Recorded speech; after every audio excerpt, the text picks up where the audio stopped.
Okay, guys, we are going to finish this book, hopefully. My battery on my Kindle is running low, but I have it plugged in, so hopefully it will not, hopefully it will not die out on us. If it does, we'll have to do this in two parts.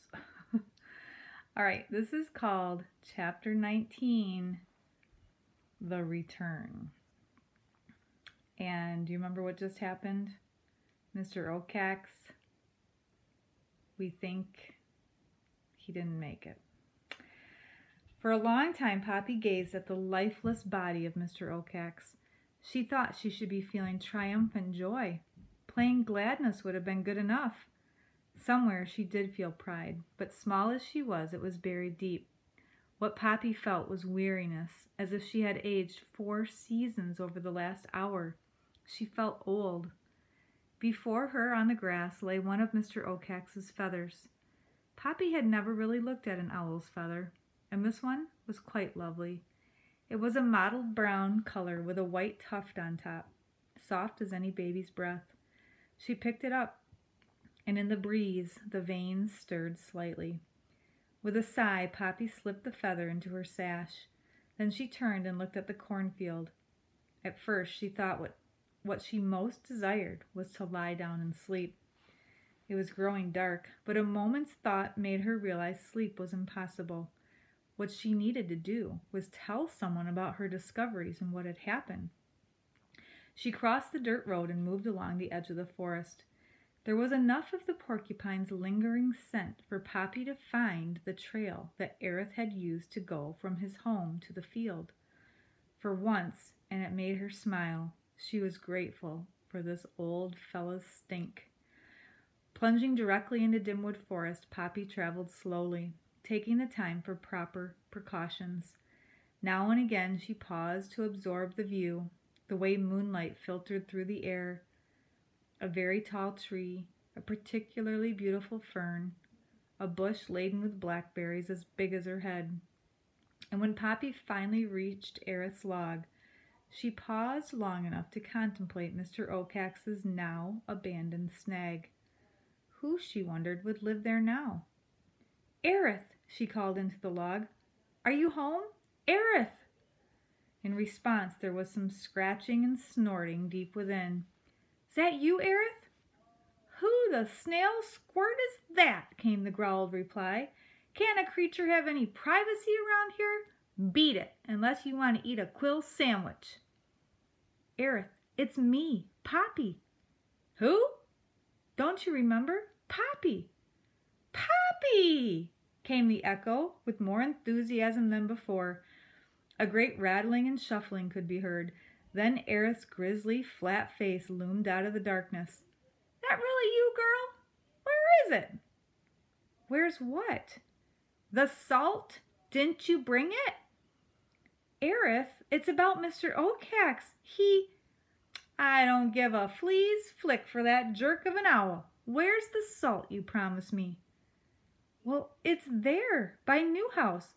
It's all broken up, and it's on the ground." "On the ground!" Aerith shrieked. "What's it doing there?" "Aerith, I couldn't carry it, and besides—" "On the ground? Great snail swaggle! It'll melt to nothing!" The porcupine came barreling by so fast Poppy had to leap aside, and the next moment he was all but running down the trail. "Can I sleep here?" Poppy called. "Can't stop to talk," Aerith called back, and he was gone. Poppy stepped into the log, lay down, and fell asleep at once. She slept until the sun was high, and when she woke, Aerith had not yet returned. So she went out, found some seeds, ate them, returned to the log, and slept again until dusk. And this time when she woke, Aerith was there. He was chewing, in a roisterous, slobbering way, on a chunk of salt. "Hello," Poppy said. Aerith didn't even look up. "Delicious.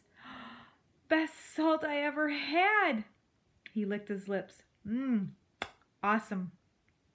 "Then you got some of it?" "Some of it? All of it. I'm just about ossified. This is the last little bit. It was pure, wonderful salt.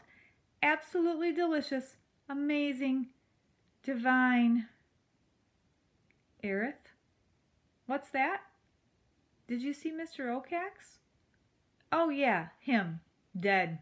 What happened? And Poppy told him. The porcupine, though busy with the salt, slowed his slobbering to listen. When Poppy finished her story, she asked Aerith, "What do you think?" Aerith shook his head.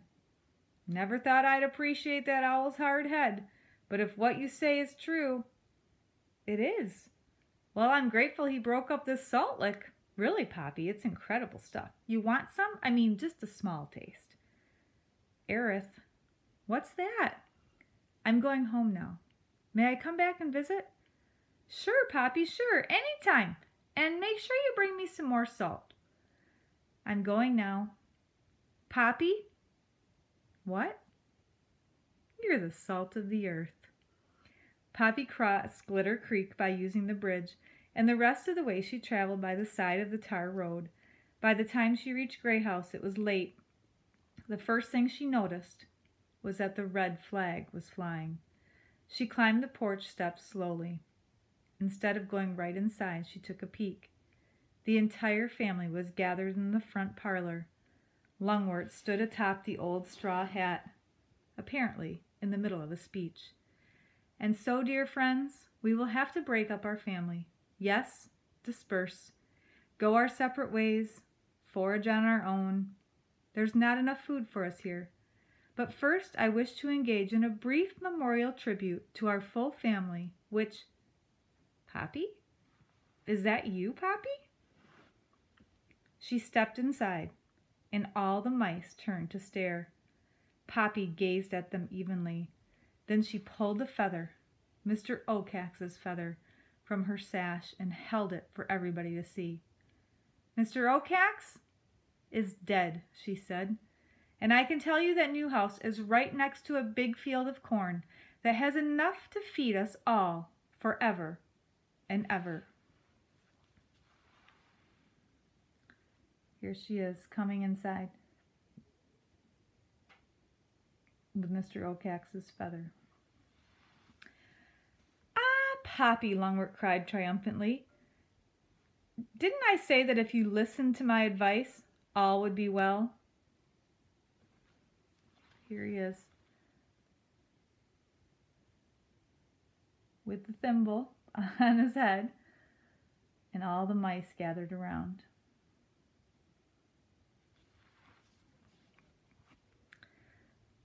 And now we're moving on to chapter 20,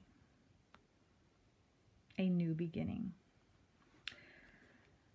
Almost 13 full moons to the night since Mr. Ocax killed Ragweed, Poppy and her husband Rye, yep, you heard that, how they met and married is another story. They stood on the top of Bannock Hill with their litter of 11 young mice. They had formed a circle around a small hazelnut tree. Looking on under a full golden moon was Aerith, the porcupine. "This tree," Poppy was saying to her restless children, "was planted by my late and dear friend Ragweed. I can't be sure that it was he who dropped the seed nut from which this tree has grown, but I would like to think so. Though it's rather frail now, some day this tree will be mighty. And I want to put this here." And she held up a small earring to a high branch. "So as the tree grows, it will glitter in the sky for all of us to see." "Hey, does Ma love making long speeches? Or does she?" whispered one of the litter to one of her brothers. "And here on Bannock Hill," Poppy went on, "once forbidden, though we too live in Dimwood Forest, we shall have our dancing place. It doesn't matter how you dance, my children, slow or fast, by jumps or steps, as long as you are free to dance in the open air, by the light of the moon, all will be well. Now, Aerith, if you please." Old Aerith murmuring "mouse muck" under his breath, he gave a grunt but began to shake and rattle his quills until he settled into a steady beat. Then the 11 young litter mice began to dance their own way, with jiggles and jumps and leaps and lopes. As for Poppy and her husband Rye, they spun around and around in a stately waltz, dancing by the light of the moon and the earring, which glittered high on the hazelnut tree.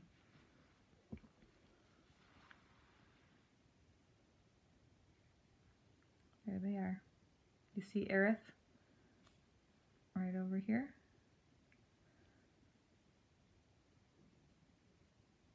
And they hung the earring up on the tree to remember Ragweed. And guess what, guys? That's the end of our story.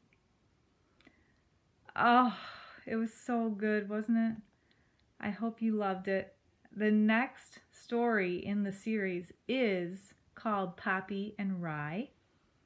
Rye is spelled R-Y-E, and the author of that story is Avi, spelled A-V-I. And if you are interested in reading the next story in the series, hopefully when our libraries open up soon, you can go and find that story and you can continue. Another one I really like in the series is called, let me see if I can find it, Aerith's Birthday. There's also a book called Poppy and Aerith, and there's a book called Ragweed, so you get the whole story of Ragweed and what he was like. So that's it. We're done with Poppy. I hope you really enjoyed it. It was fun to read it to you. Bye, guys.